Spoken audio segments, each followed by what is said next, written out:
रउआ सबके बीच एक चुमाउन गीत सुना जतनी अच्छा लगे तो लाइक करें, शेयर करें, कमेंट पे बताए कि कैसन लागल। लाले लाले धनवा के पियर रंग चावल है, लाले लाले धनवा के पियर रंग चावल है। चुमन चलली आमा रानी कई के सिंगार है, चुमन चलली फुआ रानी कई के सिंगार है।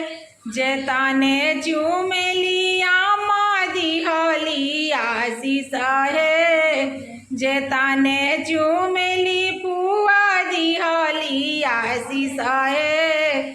जियासु दुल्हा दुल्हन लाख बरिस है, जियासु दुल्हा दुल्हन लाख बरिस है। लाले लाले धनवा के पियर रंग चावल है, लाले लाले धनवा के पियर रंग चावल है। चुमन चलली भाभी रानी कई के सिंगार है, चुमन चलली दीदी रानी कई के सिंगार है।